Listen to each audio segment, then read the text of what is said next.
Bueno, este tercer módulo vamos a hablar de riología del lodo de perforación.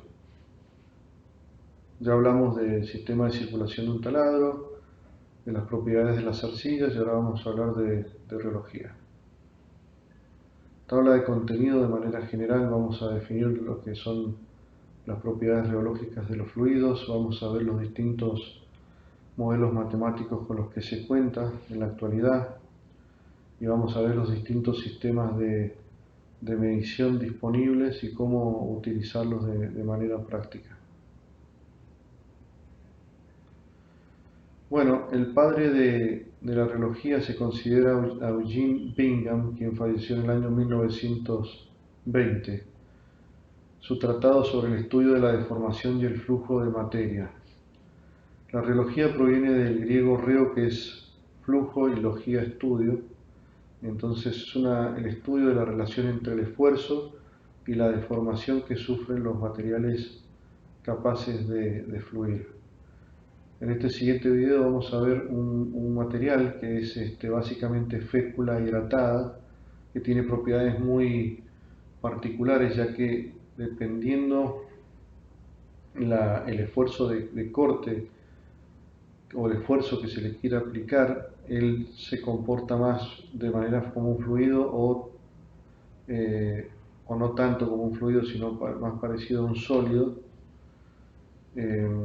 Vamos a ver a continuación porque el video, digamos, describe mejor que 1000 palabras. Entonces la persona trata inicialmente de introducir la mano lentamente y lo logra. Cuando trata de arrancar un trozo del material rápidamente y presionarlo en sus manos, vemos como el mismo no fluye, mientras que si lo deja bajo la acción de su propio peso, es decir, un esfuerzo de corte bajo, el mismo se fluidifica inmediatamente. Tiene unas propiedades reológicas entonces que podríamos decir que se comporta más o menos viscoso en función del esfuerzo de corte que le estoy aplicando. Es un poco lo que vamos a estar viendo, no un poco, completamente lo que vamos a estar viendo en los siguientes slides. Fíjense cómo violentamente, cuando la tasa de deformación es alta, se comportan de manera diferente a cuando la tasa de deformación o la tasa de corte es más baja.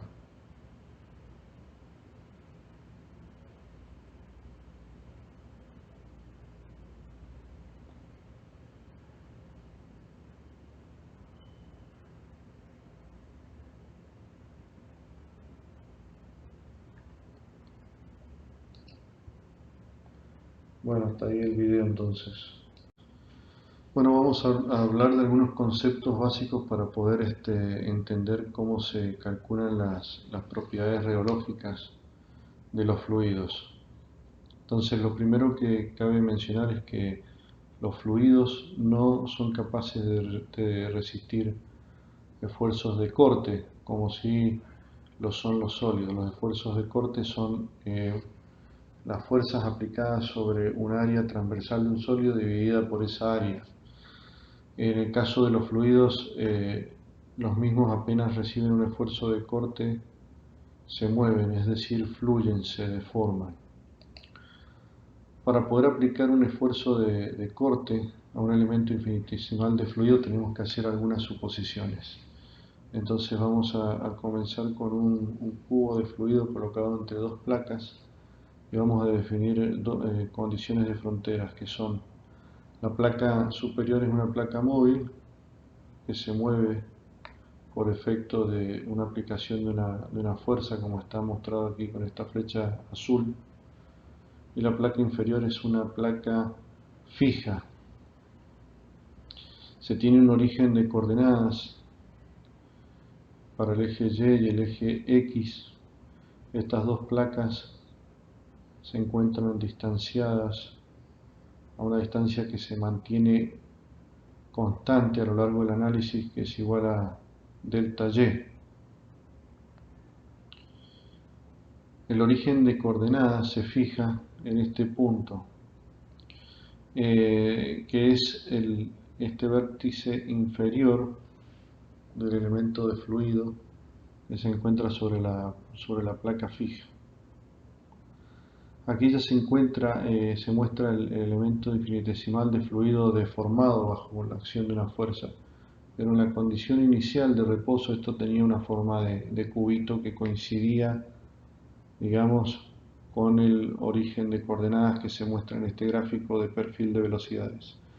La otra suposición que vamos a hacer, además de estas condiciones de frontera, vamos a fijar de que el flujo sea laminar, es decir, cuando este elemento de fluido se deforma en forma de láminas de fluido, las cuales tienen una velocidad relativa entre sí, es decir, se desplazan entre sí, pero nunca se mezclan, nunca hay mezcla de fluidos, es decir, o transferencia de masa entre las laminitas del fluido. Entonces, cuando aplicamos una fuerza a la lámina superior, si esta fuerza la dividimos por el área del techo del elemento de fluido, podemos transformarlo en el esfuerzo de corte, que es la fuerza por unidad de área que actúa paralelamente al área del elemento infinitesimal sobre el cual se está aplicando. Vemos que luego de aplicar esta fuerza a un tiempo t1 arbitrario, cada una de estas láminas se ha desplazado a una distancia delta x sub n desde la lámina número 1 hasta la lámina n que está en contacto con la placa fija, que esta distancia en un tiempo t que se desplaza va a estar en función del perfil de velocidad. Las láminas de fluido que tengan mayor velocidad se van a desplazar a una distancia mayor que las que tengan menor velocidad, que la placa que tiene velocidad, la lámina de fluido que tiene velocidad cero en el fondo, obviamente que no se va a desplazar ninguna distancia.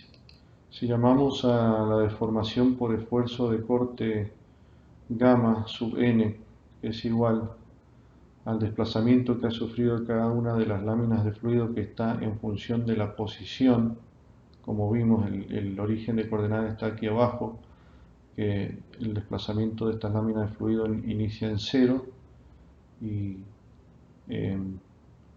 varía linealmente hasta un desplazamiento delta x1 máximo en la lámina que está solidaria o junto a la placa móvil. Si hacemos un análisis infinitesimal a un tiempo t2 que es igual al t1 más delta t, todas las láminas de fluido se habrán desplazado una distancia adicional delta x desde una posición inicial a una nueva posición en función del perfil de velocidades de cada una de las láminas de fluido, como indicamos anteriormente. Cada una de estas láminas de fluido que tiene una diferente velocidad de movimiento dada por su perfil de velocidad están sometidas a una tasa de deformación por esfuerzo de corte o de cizalla distinta de acuerdo a la fórmula mostrada aquí. Es decir, que por unidad de tiempo la lámina de fluido que tenga mayor velocidad estará sometida a una tasa de corte mayor que una lámina de fluido que se encuentra aquí en medio, obviamente mucho mayor que la de la lámina que se encuentra en reposo, que tiene una tasa de deformación de corte igual a cero. Es decir que para un fluido hay una manera de relacionar lo que sería el esfuerzo de corte con esta tasa de deformación por corte, que sería a un tiempo diferencial delta t, que sería el diferencial de gamma sobre el diferencial de t. Operando matemáticamente vemos que la tasa de corte definida de esta manera es igual al perfil de velocidades que tiene el fluido entre ambas láminas, que se expresa matemáticamente como el cambio en la velocidad con el cambio en la posición y entre ambas láminas. En este siguiente slide volvemos a mostrar las dos láminas paralelas, el perfil de velocidades que ya determinamos recién de que es igual a la tasa de corte dentro del fluido y que tau, o esfuerzo de corte, es proporcional a esta magnitud. Para que sea igual se agrega un factor que se denomina eta, que en el caso de un perfil de velocidades como el indicado en la figura lineal, el fluido se denomina newtoniano y este valor de eta es igual a la viscosidad del fluido, que normalmente se representa por la letra mu. A la derecha vemos un perfil de velocidades, por ejemplo, que no varía linealmente con la posición, y en este caso el factor eta ya no es una constante como en el caso de un fluido newtoniano, sino que es también una función de la tasa de corte o del perfil de velocidades, como se definió anteriormente. ¿Qué factores entonces son los que afectan la deformación o este perfil de velocidades, como lo definimos? Bueno, hay dos cosas principalmente tienen un efecto sobre este perfil de velocidades. Uno es las interacciones entre las partículas, digamos a nivel de atracciones intermoleculares y las interacciones entre las mismas, y la temperatura.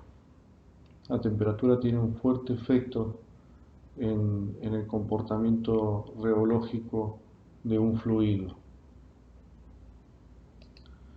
Básicamente, cuando ponemos en movimiento la placa superior con una velocidad V constante, la lámina de fluido que está adherida a ella se mueve a la misma velocidad y esta arrastra a la siguiente, que arrastra a la siguiente, pero en ese proceso hay una pérdida de energía, donde finalmente se llega a una situación donde la velocidad en la última lámina, la que está solidaria con la placa fija inferior, es cero, es decir, ya no hay arrastre.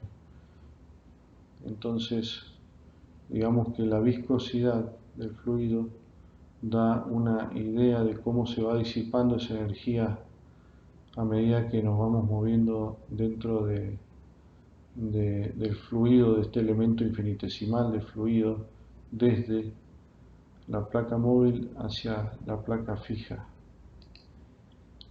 Bueno, hablando del tema de comportamiento de la viscosidad, vimos que en el caso de un fluido newtoniano, la viscosidad es constante y se tiene un perfil de velocidades que varía linealmente, como se mostró anteriormente. Mientras que si el fluido no es newtoniano, el valor de eta va a ser una función de este perfil de velocidades. Aquí dice del cambio de la velocidad con la posición X, pero en realidad debería ser Y. Aquí hay un error. Entonces ya no hablamos de una viscosidad única, sino de una viscosidad aparente, porque va a estar en función del perfil de velocidades y así definido, y de la tasa de corte, que no es otra cosa.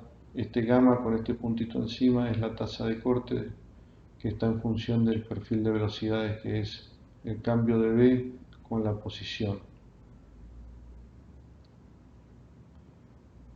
Para el caso de, si graficamos el valor de eta, y para todas las tasas de cortes el valor de eta se mantiene constante, estamos ante un fluido newtoniano. Mientras que si con el aumento de la tasa de corte aumenta la viscosidad aparente, tenemos un fluido que se denomina que engorda o se comporta más viscoso con la tasa de corte, y en este caso tenemos uno que adelgaza su viscosidad aparente con el aumento de la tasa de corte. De nuevo, si graficamos en un gráfico log-log el valor de eta, de la viscosidad aparente versus el esfuerzo o la tasa de corte a la cual se somete el fluido, vemos que nuevamente los newtonianos pueden tener más o menos viscosidad, pero se representan como una línea recta horizontal porque no cambia.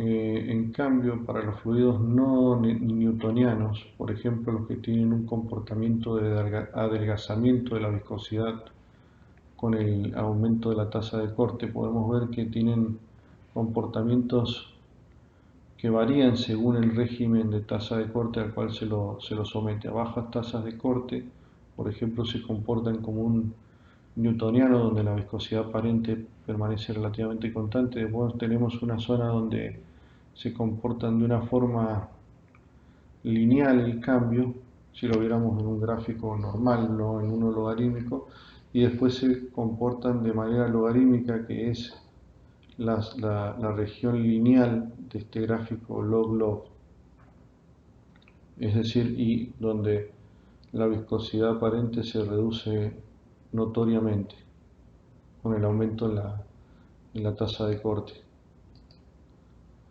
A nivel de laboratorio se desarrollaron diferentes sistemas para medición de estas viscosidades aparentes.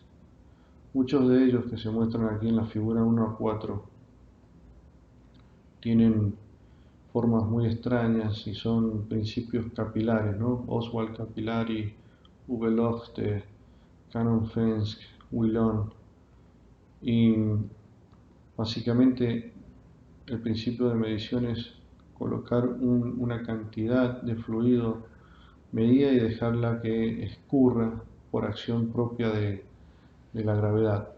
El problema con todos estos dispositivos que son muy exactos es que están limitados al escurrimiento natural del fluido que se está midiendo, y eso es normalmente tasas de corte muy bajas.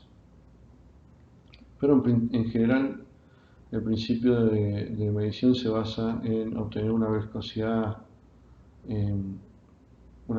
del fluido que es una constante del aparato por el tiempo en que tarda en fluir entre dos puntos. En el caso nuestro de los equipos de perforación, la medida más fácil y más rápida de determinar, o la forma más rápida de determinar cómo se está modificando la viscosidad del lodo de perforación es usar este embudo en rojo que se ve aquí, que nos da la viscosidad de embudo que se reporta en segundos. Y básicamente aquí, como se puede ver, tiene una tela que permite filtrar el volumen de lodo que se ingresa para que no se tape aquí la salida, y se llena entre el fondo y una marca superior. Se mantiene con el dedo cerrado en el fondo y posteriormente se saca el dedo y se deja escurrir esto por acción de la gravedad, y se mide el tiempo en que se tarda en vaciarse. Normalmente no se transforman a medidas de viscosidad, sino que simplemente esto es un parámetro rápido de chequeo para ver cómo está evolucionando la viscosidad. Si en la próxima medición el tiempo de escurrimiento aumenta, quiere decir que el lodo se está espesando. Y normalmente se informa como segundos de embudo cuando se reportan el parte de lodos. Aquí volvemos a ver un gráfico log-log de la viscosidad aparente versus la tasa de corte. Lo que se busca con un reómetro, no con un viscosímetro, es que sea un aparato que no dependa de la gravedad, como mostramos en los casos anteriores, que dependen de que los fluidos caigan por acción de la gravedad, que permita dar un intervalo de medición a diferentes tasas de corte, que la medición sea rápida y que el equipo sea fácil de limpiar. estos viscosímetros así de capilares para el lodo no funcionarían porque el lodo tiene mucho sólido que se le agrega a propósito para cumplir distintas funciones y lodo que queda remanente como por causa del propio proceso de perforación. Además, si midiéramos en el lodo la viscosidad con uno de estos aparatos, estaríamos midiendo en esta franjita muy pequeña.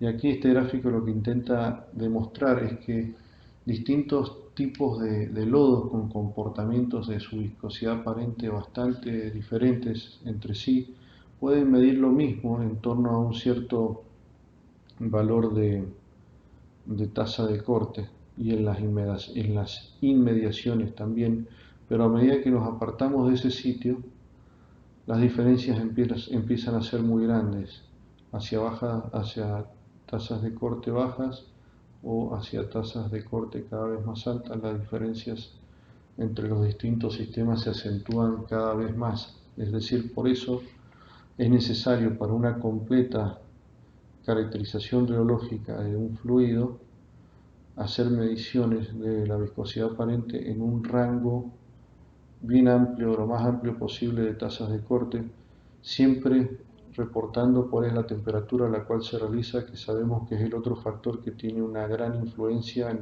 en los resultados. Bueno, estos son los sistemas de los rheómetros que se utilizan normalmente en la industria. Son dos cilindros, a esto se le llama plomada o bob, que son concéntricos, entre los cuales se llena el fluido al cual se le quiere hacer la lectura de viscosidad. El más habitual es en el cual el cilindro externo gira. El cilindro interior es solidario con un resorte calibrado que se conoce su constante a la perfección. Cuando se pone a andar el rotor externo, por lo que vimos recién, se establece un perfil de velocidades aquí en el fluido entre el rotor, entre el cilindro externo que rota y el interno que es fijo, y aparece sobre el cilindro interior un esfuerzo aplicado sobre el área de este cilindro que ya está perfectamente determinada, y eso genera una deflexión en este dial que, como el resorte tiene una constante que está perfectamente calibrada, se puede traducir en torque, y ese torque, en función del área del cilindro interno, se puede expresar como una fuerza por unidad de área que se conoce del cilindro que permanece fijo, determinando así un coeficiente, un esfuerzo de corte, que es una fuerza sobre unidad de área que se ejerce por acción del fluido sobre el cilindro fijo, al cual vamos a llamar psi para diferenciarlo de tau, que es el esfuerzo de corte en el fluido mismo. Perdón, no vamos a llamar psi, vamos a llamar sigma más adelante en la presentación. El esfuerzo de corte que aplica el fluido sobre el cilindro este interior, sobre la plomada o bob, como se denomina en inglés.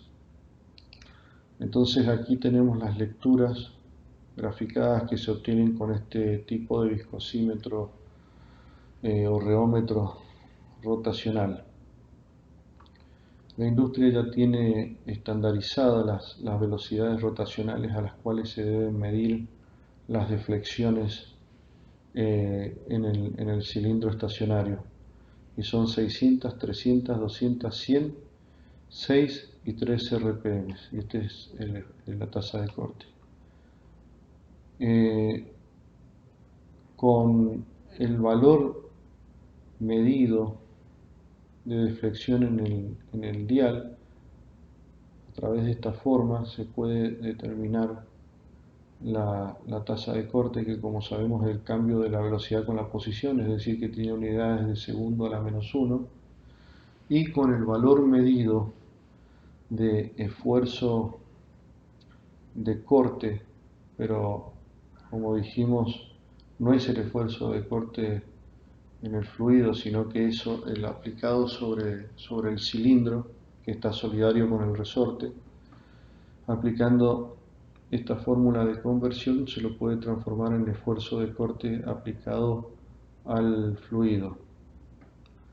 Fíjense que el factor de conversión es prácticamente 1 porque es 1.0678, es decir que si andamos apurados y no tenemos tiempo ni gana, podemos que prácticamente decir que el valor de esfuerzo de corte medido en el cilindro es prácticamente igual al esfuerzo de corte al que está siendo sometido el fluido.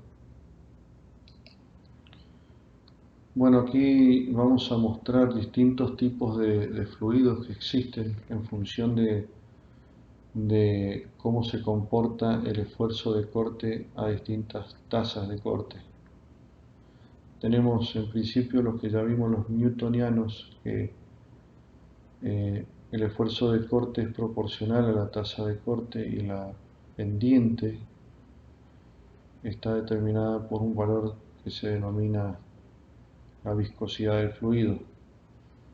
Pero también existen otros tipos. Tenemos los que sufren un aumento del esfuerzo de corte necesario para incrementar la tasa de corte, que se denominan dilatantes, es decir, el aumento, digamos, para un incremento de la tasa, para cada incremento de la tasa de corte cada vez es necesario aplicar más y más esfuerzo de corte para lograrla. Después tenemos los fluidos pseudoplásticos, shear thinning, o sería que adelgazan con la tasa de corte. Los dilatantes engordan la viscosidad aparente con la tasa de corte, recordando que la viscosidad aparente es la tangente a cada una de estas curvas en cada punto. En el caso de un fluido newtoniano es constante porque es una recta.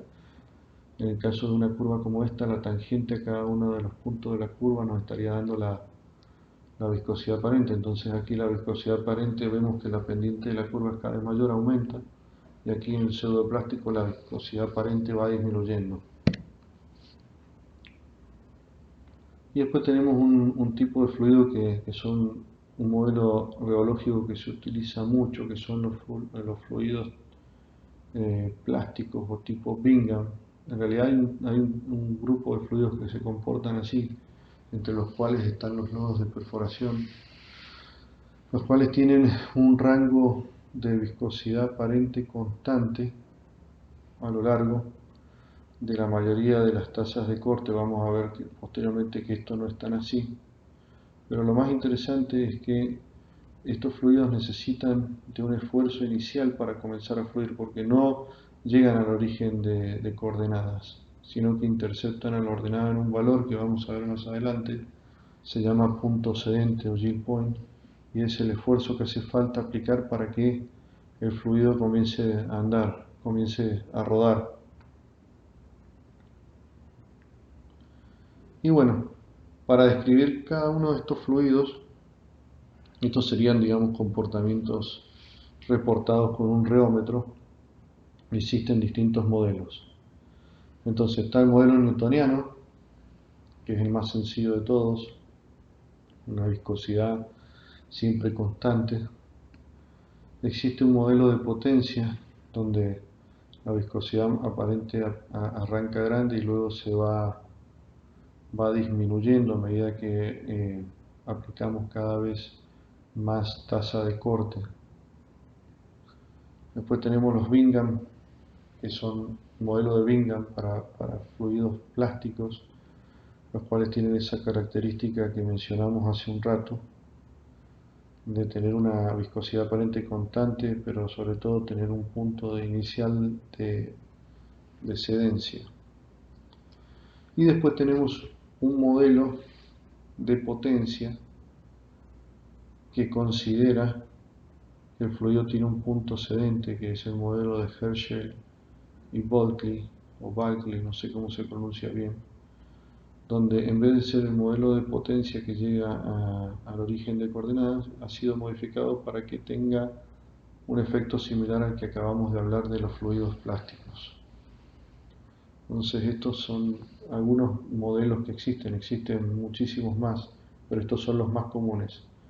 En el petróleo déjenme decirles que se utilizan principalmente estos dos, el de Bingham y el de Herschel y Bartley para las simulaciones.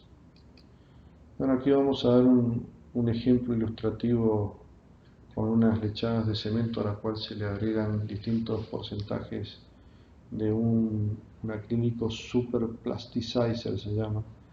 Esta es la lechada cuando no tiene nada y esta es la lechada cómo se comporta cuando se le agregan estos aditivos. Y acá se ve la viscosidad aparente en función de la tasa de corte.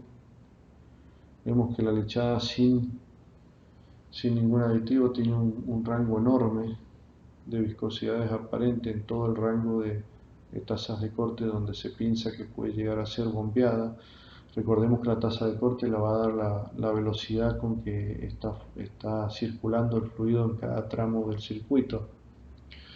Vemos cómo estas viscosidades aparentes pueden disminuir con el agregado de estos aditivos al cemento y eventualmente en esta última se puede llegar a valores mucho más bajos de viscosidad con el consiguiente ahorro en la potencia de bombeo, pero sobre todo hace que el rango de variación de las viscosidades aparentes sea entre 1 y, y vamos a decir 0.5,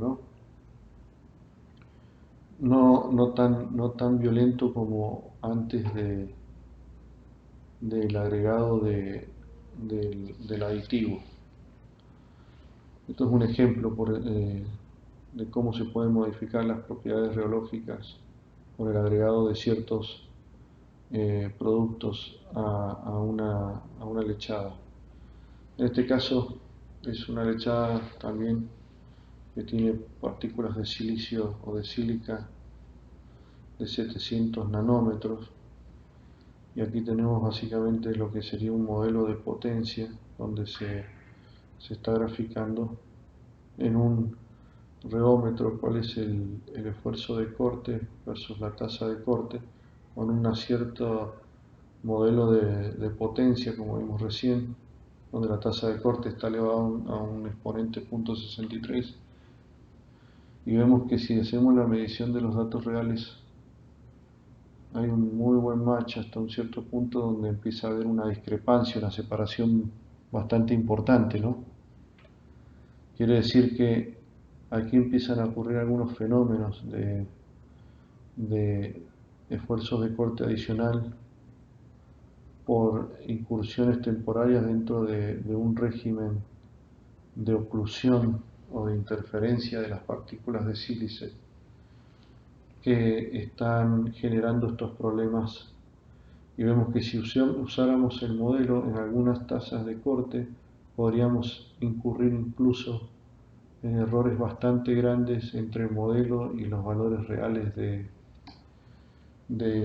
viscosidad o en este caso de esfuerzo de corte.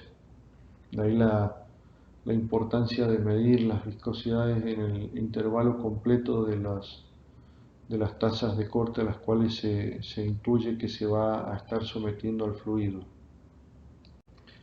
Bueno, vamos a hablar un poco sobre el modelo plástico de Bingham, su significancia física y vamos a empezar diciendo que es uno de los modelos más utilizados en la industria petrolera, específicamente para los lodos de perforación, porque describe muy bien reológicamente los mismos y tiene una propiedad distintiva y es que aparece el concepto de yield point o punto sedente. El modelo de Bingham es un modelo reológico lineal, está representado por una recta, igual que el modelo reológico para un fluido newtoniano, y exactamente igual la pendiente de esta recta no es otra cosa que la viscosidad, pero para distinguirla de la de un fluido newtoniano se le denomina viscosidad plástica. La otra diferencia con un fluido newtoniano, incluso pueden tener un fluido Bingham y uno newtoniano pueden tener la misma viscosidad, si las dos rectas tienen la misma pendiente. La diferencia del modelo Bingham es que a cero tasa de corte no intercepta el eje de ordenadas en cero, sino que lo hace en un valor que se denomina yield point o punto cedente. ¿Qué es este yield point o punto cedente? Bueno, es nada más y nada menos que el esfuerzo de corte que debo aplicar para que el fluido pueda comenzar a moverse. Arriba lo representamos con un tubo de pasta dentífrica donde está abierto. Inicialmente se le aplica un peso de 100 gramos representado por esta pesa y no se observa que por aquí salga la pasta. Si se reemplaza esta por una pesa de 1 kilo, este peso mayor, esta masa mayor, genera un mayor esfuerzo de corte dentro del tubo y se verifica que comienza a fluir la pasta fuera del mismo. Esto es exactamente, digamos, un ejemplo casero de lo que sucede con un fluido tipo Bingham. El punto cedente no es otra cosa que extrapolar la recta hasta que intercepta el eje de ordenadas. Aquí están las fórmulas. La única diferencia es que en este gráfico no está representado esfuerzo de corte versus tasa de corte, sino que está deflexión en el dial versus RPM, porque la deflexión en el dial de un reómetro de cilindros concéntricos es directamente proporcional al esfuerzo de corte que se aplicaba en el cilindro interior cuando se hacían mediciones reológicas, y la tasa de corte es directamente proporcional a la cantidad de RPMs a la cual está girando el cilindro. Entonces, si uno grafica, se utiliza un gráfico, como dije, de flexiones en el dial en radianes versus RPM, se obtiene exactamente las mismas curvas que si estuviera usando un gráfico de esfuerzo de corte en el fluido versus tasa de corte. Y esta es N2 son N son las revoluciones, N2 600, N1 300. Estas son las deflexiones en el dial a 600 y a 300 RPM, y esta no es otra cosa que la extrapolación, el punto cedente que se llama tau en la intersección con el eje de ordenadas Y. A continuación vamos a hablar también de qué afectan a la viscosidad plástica y al punto cedente de un fluido los distintos componentes de un lodo de perforación. Bueno, aquí tenemos en el lado izquierdo la viscosidad plástica. Los factores que la afectan son la viscosidad del fluido base, la concentración de sólidos que hay dentro del lodo, el tamaño y la forma de esos sólidos, la presencia y tipo de polímeros, si son de bajo o de alto peso molecular, y la concentración en la que se encuentran. Para los lodos sintéticos o de base aceite, la relación agua-aceite, recordemos que estos son normalmente emulsiones, y por ejemplo también la viscosidad plástica afecta la tasa de corte a través de los jets en la broca, y como reglas prácticas de campo, ¿qué se busca con esta viscosidad plástica? Bueno, es deseable que sea lo más baja posible.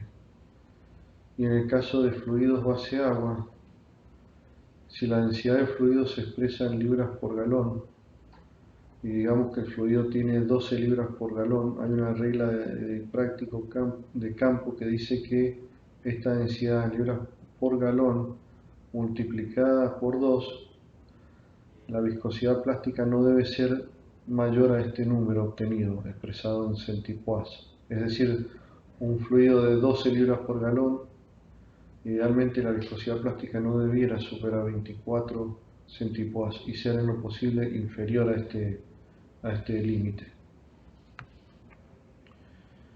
Bueno, en el el caso del punto sedente, que es el esfuerzo que hay que aplicar hasta que comience o se verifique un movimiento del fluido, que el fluido comience a fluir, valga la redundancia,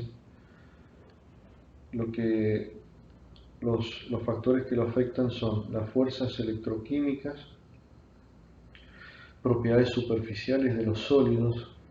En este caso estamos viendo, si recordamos, las arcillas tienen una gran área superficial para distintos tipos de intercambios catiónicos, para interactuar,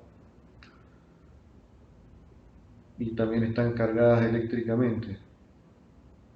Después los contaminantes solubles en el lodo. Si se obtiene una floculación de las o se comprueba que las arcillas están floculadas, es decir, se han unido en flóculos, esto incrementa nuevamente el punto sedente. Cualquier producto químico con carga eléctrica agregado al lodo, dispersantes aniónicos, valencias de enlaces rotos de arcilla, y como reglas prácticas, el punto sedente en la realidad y en las simulaciones es uno de los parámetros más importantes a la hora de determinar la limpieza que logra, el acarreo que logra un lodo, en especial en pozos con alto ángulo, y también afecta mucho la densidad equivalente de circulación que se le suma al peso hidrostático, o mejor dicho, es el peso hidrostático del lodo más las pérdidas de carga en el espacio anular. Eso incrementa la presión en el fondo, entonces se puede idealmente asumir que esta presión incrementada está dada por un fluido de una densidad equivalente un poco mayor a la del lodo que se está utilizando en el momento. En los fluidos dispersos, que son de baja rheología, normalmente el punto sedente que se busca es que sea el número del punto sedente sea igual al peso del lodo expresado en libras por galón. De nuevo, si es un lodo de 12, se busca que el punto sedente esté en alrededor de ese valor de 12. Punto sedente no es otra cosa que una fuerza por unidad de área, ya lo vimos, es un esfuerzo de corte. Y también se busca que las lecturas del reómetro a 6 RPM, que se obtienen a 6 RPM, sean aproximadamente igual al diámetro de la broca en pulgadas multiplicado por 0.8, es decir, si tenemos una broca de 12 pulgadas, un valor digamos, el valor de lectura del reómetro a 6 RPM debería estar en alrededor de 0.8 por 12, que será 10,9. En el caso de una broca de 8 3/4 deberá ser 6,7, el valor obtenido a 6 RPM. Estas son reglas prácticas de campo. El modelo plástico de Bingham tiene un solo pequeñito problema, y es que es una aproximación lineal en todo el rango de tasas de corte y tiende a sobreestimar el yield point verdadero, porque en realidad en los fluidos plásticos o del tipo Bingham esta linealidad no se conserva a bajas tasas de corte y se aparta de la linealidad. Entonces el modelo digamos, el yield point que se estima de la extrapolación normalmente es un 30% mayor al real, pero si esto se sabe se puede corregir. Recuerden que las lecturas que se toman para la aproximación de este modelo son a 300 y a 600 RPM en esta zona lineal, y luego se extrapola. Ahora, si nosotros queremos determinar bien con exactitud este yield point, se pueden usar las lecturas a bajas tasas de corte del reómetro a 3 y 6 RPM y calcular el yield point de esta manera. También existen algunos aparatos hoy en la actualidad que dan ultra low, tasas de cortes ultra bajas de hasta 0.03 RPM. Vamos a ver más adelante también el concepto de yield stress, que no es otra cosa más que el yield point determinado a bajas tasas de corte. El yield point el yield stress, da una indicación de la capacidad de carreo de sólidos que tiene un lodo. Por eso cada día es un valor al cual se le presta cada vez más importancia en los diseños de los lodos. En este siguiente ejemplo de un pozo de Llanos 34, el cual tiene 3 sistemas de lodos, un pozo posiblemente perforado en 3 fases, donde se asienta una tubería, un revestimiento de superficie, luego un intermedio, se hace un drill out y una conversión a un lodo de tipo drill-in, que son los que se utilizan para ingresar al reservorio y evitar daño. Y esto lo que se grafica aquí es que para cada sistema de fluido, por ejemplo, el primero es solamente agua bentonita para el primer tramo, el segundo es un fluido semidisperso y el tercero es un fluido inhibido de alta rheología. ¿Cómo varían las lecturas en el reómetro a las distintas tasas de 3, 6, 100, 200, 300 y 600 RPM? Vemos que para el fluido agua bentonita, y también se puede ver de que las lecturas de 3 y 6 permanecen prácticamente constantes y son mucho más parecidas, pero aquí se puede ver la separación entre las otras 4 superiores para cada uno de los sistemas, y en especial para el fluido inhibido de alta rheología esta diferencia se hace aún más notoria. Aquí aquí se puede ver que los cambios del sistema de fluido, el primero se da a 1500 pies, el segundo en 7400, 7300 y el último se utiliza el drilling fluid hasta el final. Este pozo llegó a 10.200, 10.300 pies de profundidad. Aquí en la derecha se representan otros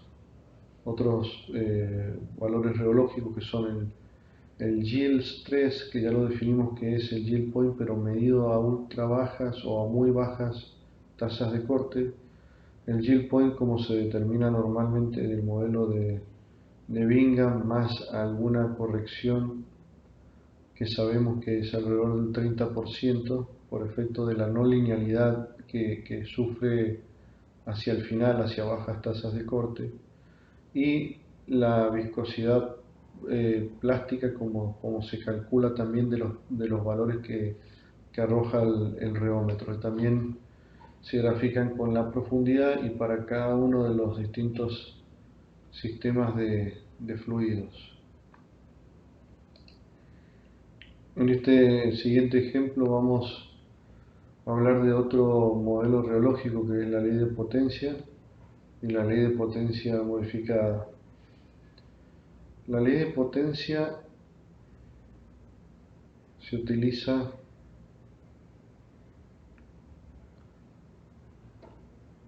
para fluidos que tienen un adelgazamiento del esfuerzo de corte con el aumento en la tasa de corte. Son los fluidos pseudoplásticos. Los de Bingham son los plásticos. Ya veremos por qué el nombre de pseudoplástico. Igualmente este modelo intercepta al eje de coordenadas en I0 y X0, es decir, 0 esfuerzo de corte y 0 tasa de corte.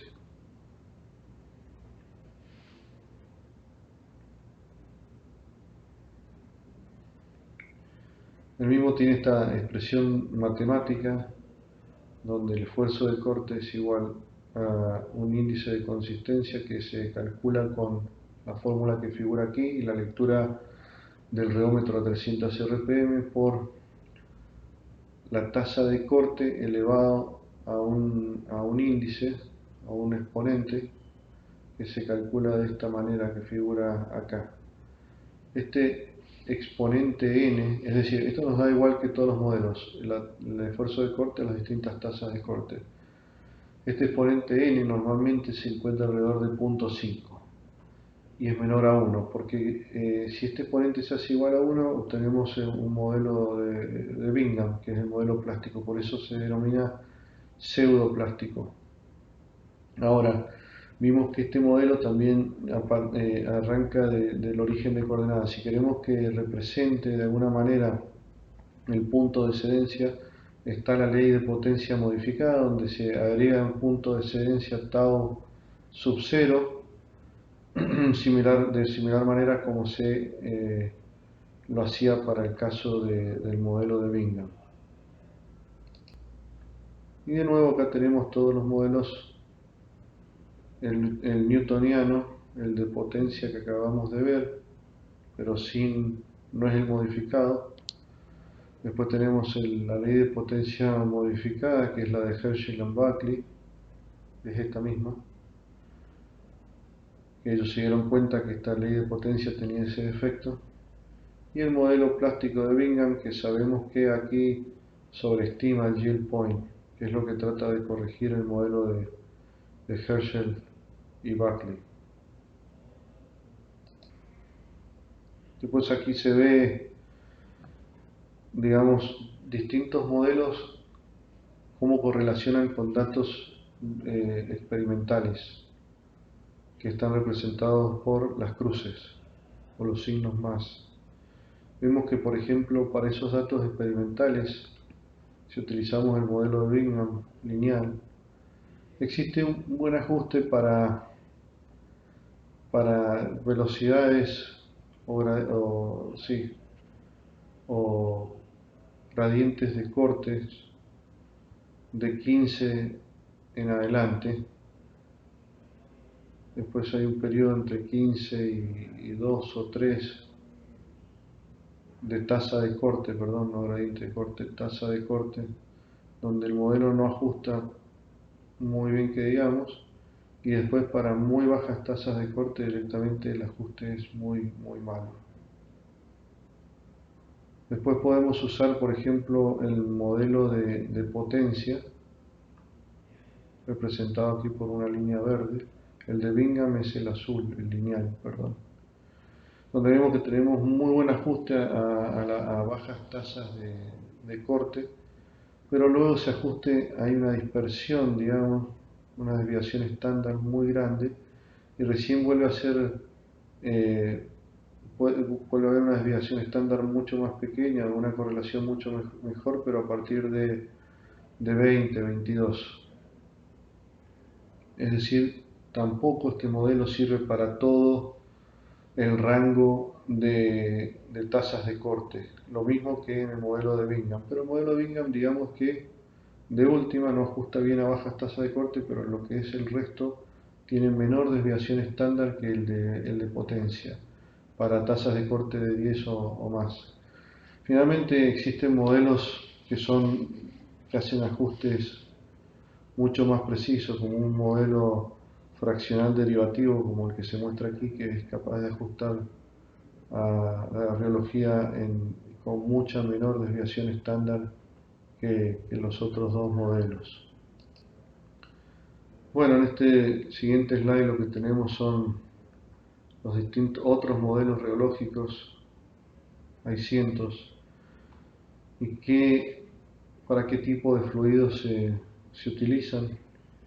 Ya vimos los shear thinning, que son los modelos, los fluidos pseudoplásticos. Este es un modelo que sirve mucho para ajustar el yield stress. Esto para fluidos viscoelásticos. Y así cada uno de ellos con distintos grados de complejidades, pero en general para la industria petrolera y para los resultados que se obtienen, los de Bingham y la ley de potencia modificada en especial, que es el de Herschel y Buckley, son los que normalmente se utilizan más ampliamente con muy buenos resultados. Bueno, equivalencias, perforación, laboratorio. Aquí se muestra una tasa de corte versus una viscosidad para alguien, un autor, que se le ocurrió, esto es para lodos base agua, caracterizar los lodos en función del cociente entre el punto de excedencia y la viscosidad plástica. Él dijo, para un lodo de este tipo, eso hay que leerlo muy bien para ver que sea compatible con el que nosotros estamos tratando de caracterizar, con base agua, con estos aditivos, para este rango de pesos. Estas son familias de curvas tipo. Y normalmente para los caudales de perforación que se utilizan, nosotros vimos cuando detallamos todas las partes del sistema de circulación de un taladro, desde los tanques de lodo en superficie, pasando por las bombas, todas las tuberías, entrando por el standpipe, bajando por la sarta, pasando por los jets de la broca, saliendo por el espacio anular, volviendo nuevamente al sistema de control de sólidos y retiro de contaminantes. El fluido sufre distintas tasas de corte, totalmente distintas, ¿no? En algunas En algunas partes, como los tanques, las tasas de corte son bajísimas porque las velocidades del fluido son muy bajas. Entonces estarán en el rango de 1 a 10 y es donde empieza a haber sedimentación de las partículas que están suspendidas de los sólidos. En el anular, entre la sarta de perforación y el pozo, estamos normalmente las tasas de corte para los caudales habituales de perforación, qué sé yo, desde una broca de 17,5 hasta una de 8,5, se encuentran comprendidas en estas tasas de corte, de 10 hasta casi 1000. En el drill pipe, que tiene la tubería de perforación, que tiene un diámetro mucho menor, esta es normalmente la tasa de corte a la cual se encuentran los lodos de perforación sometidos, y después vemos que las más altas tasas de corte son las que sufre el fluido al pasar por los jets de la broca, ¿no? Eh, bueno, se puede hacer uso de este recurso, ¿no? No quiere decir, esto era más antiguamente, hoy en día existen los software, pero antes si uno tenía un lodo que pensaba que podía ser descrito más o menos por estas familias de curvas tipo, uno podía entrar aquí y estimar cuál sería, decía, bueno, yo tengo un lodo de relación yield point, viscosidad plástica de 0,5, seguía esta curva, que no sé, será esta, y decía, bueno, en mi anular yo considero que tengo este shear rate, mi viscosidad debería andar en torno a los 100, 104, y así sucesivamente. De todas maneras, esto lo que busca demostrar es que cómo cambian las tasas de corte en función de qué parte del sistema de circulación del taladro estamos considerando. Estamos hablando de un factor de 10 a la 5, ¿no? De 1 hasta 100.000 puede ser la variación, es bastante grande. Bueno, ahora vamos a hablar de otras propiedades que tienen los lodos, que son la fuerza de gel, y se miden también en una fuerza por unidad de área, ¿no?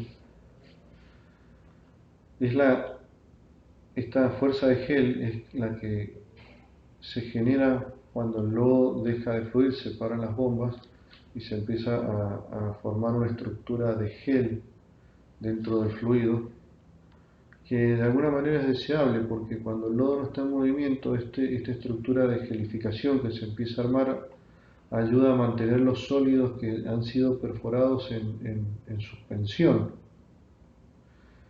Eh, bueno, pero también tienen algunas contras. En general, lo que se espera con el diseño de un lodo es que forme geles de esta manera, es decir, que la fuerza de gel, que se mide a intervalos de tiempo muy pequeñitos, a los 10 segundos primero, después a los 10 minutos y posteriormente a los 30 minutos, es decir, aquí a los 10 minutos y a los 30 minutos, cómo forma esta estructura.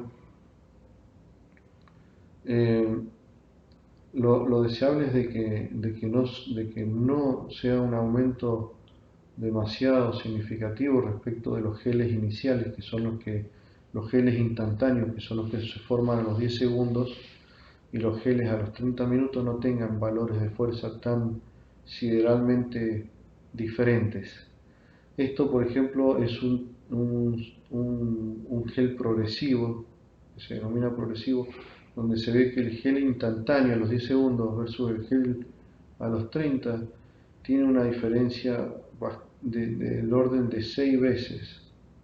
Y después tenemos directamente fluidos que forman geles altos de entrada, ¿no? El instantáneo ya es altísimo y después con el tiempo sube, ya no tanto, pero de entrada tiene fuerzas de geles muy importantes.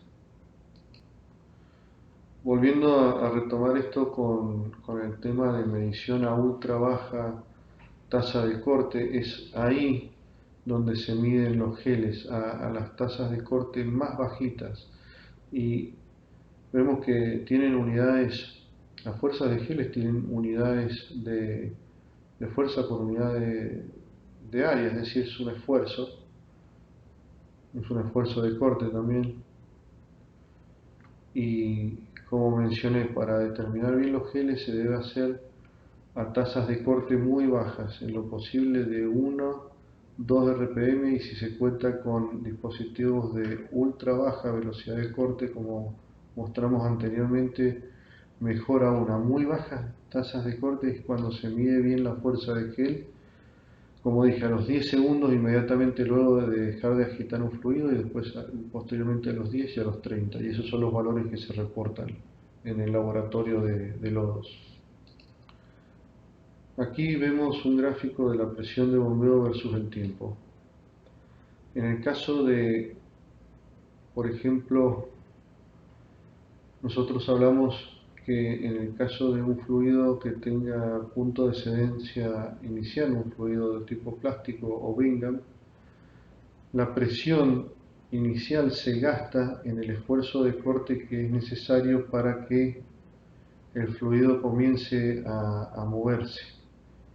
Entonces, toda esta primera presión en un tiempo muy cortito es la presión a la cual se lleva las bombas a régimen, que normalmente es lentamente, hasta que se logra romper eso, alcanzar el esfuerzo de corte para que el fluido comience a mover y se verifica que empieza a haber retornos por el espacio anular. Y a partir de acá, uno comienza a aumentar el caudal de bombeo en la bomba hasta llevarlo al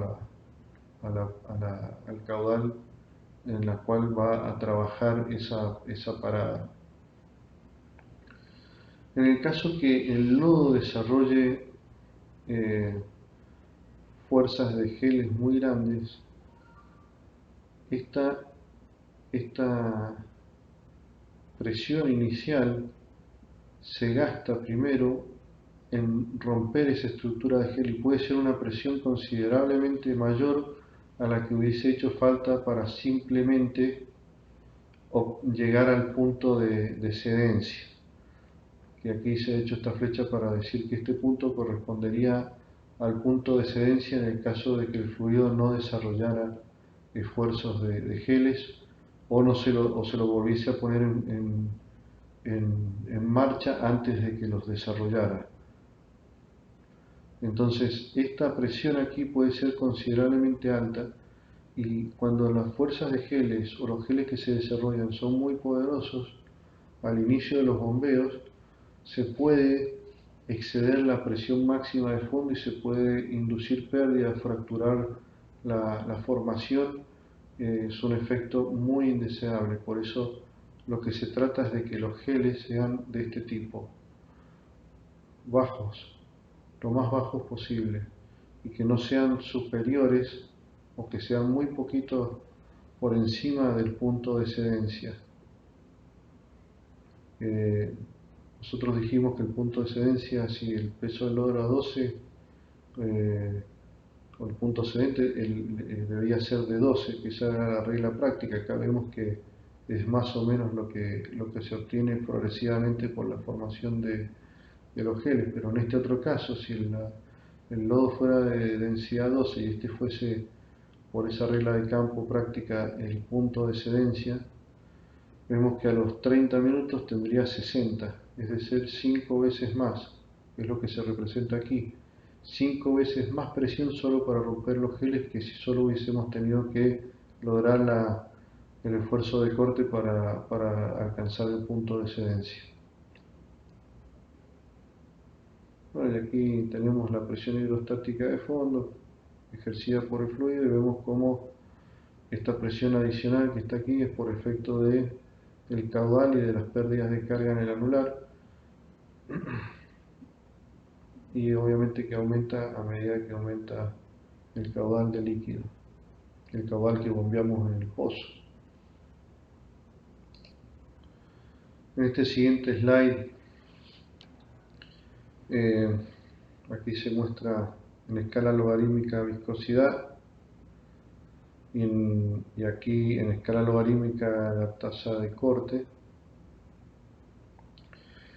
Los viscosímetros esos de laboratorio que vimos inicialmente, que funcionan por principio de capilaridad, miden en esta zona a unas tasas de corte muy limitadas, mientras que los reómetros rotacionales, como el de cilindros concéntricos con los cuales nosotros contamos en los laboratorios de lodo, tienen un rango de medición mucho más extendido, porque lo forzamos con las RPMs, a diferencia de un viscosímetro que depende de la velocidad con que escurra el fluido a través del mismo.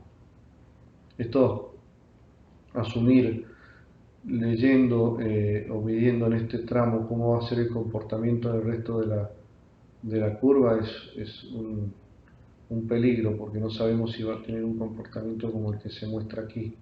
No podemos estar sobreestimando tranquilamente viscosidades cuando en realidad son mucho más bajas. Y aquí en este otro gráfico de datos obtenidos de campo se ven los comportamientos geológicos de distintos tipos de lodos en escala lineal y para los parámetros, para las lecturas del reómetro.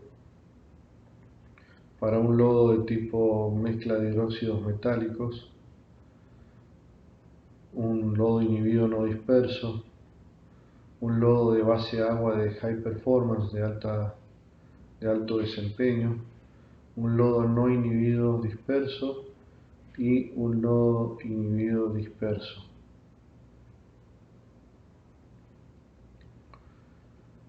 Y en el lado derecho se muestra también los otros